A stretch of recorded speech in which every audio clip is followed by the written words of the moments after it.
Hi everybody, it's Sandra Green here from the WLA and welcome to another week of our resources and inspirational articles.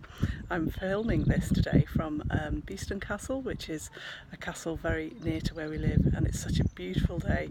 We've come up here with the dog and taken a lovely walk, and it's gorgeous. So today I want to focus on a question that I've been asked a few times over the last few weeks from various women that I coach and women that I know and women that I've met, and perhaps there's something in the air, because the question I'm being asked is, what do I do about this nagging feeling I've got there's something more? I'm doing really well, I'm reasonably successful, I've got a pretty good job, but I can't get out of this gnawing feeling that I should be doing something more.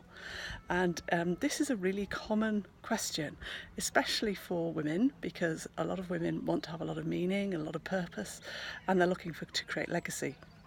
But it's really hard, isn't it? It's really hard if you're the main breadwinner. It's really hard to change if you're doing, you're earning good money, you've got a good team around you, and you've been loyal to your company, for example. And it's really hard to suddenly think, do you know what, there's something more, something bigger, and it feels really quite scary. And a lot of these women are not sure not only what it is that they are meant to be here for, but also how to go about doing it. And I think personally that there isn't any bolt from the sky that suddenly says, hey, this is what you're meant to do. I think it's far more subtle. And I do believe that women often ignore the signs or don't listen to their intuition because of this fear factor and because of what they're giving up. And there is lots of things that you can do actually in terms of thinking about, are you on track? You'll know if you're not, because when you come home from work, if you're feeling tired, if you're feeling overwhelmed, if you wake up in the morning and with a sense of going through the motions, and that sort of mojo, that confidence, that excitement you once had isn't there anymore.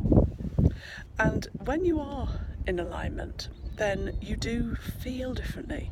You genuinely do feel quite excited. And just the other day, actually, I was talking to somebody, and this was the question I asked them, and I'd like to ask you this question too.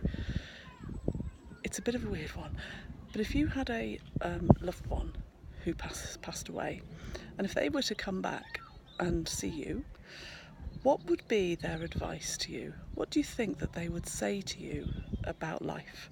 What is the advice, the wisdom, the thoughts they have about how to live a meaningful, fulfilling life? And when I asked this particular person, their response was to listen to your heart. And they said it like that. It was instant. And then, of course, my follow-up question was, well, are you listening to your heart? And their response was, firstly, well, I don't really know. And a few minutes later they said, no, this is what my heart's desire is actually telling me to do, but it feels really scary. I said, well, that's a completely different matter. You know, working out how to go about your heart's desire is very different from understanding what it is. So that would be a great question to ask yourself. It's a bit of a weird one, I know, but if a loved one was to reappear in your life and give you words of advice, what is it that they would say to you that you should be doing to discover your true calling, your meaning, your purpose? Because my belief is, and I know this from working with so many people, that you do know.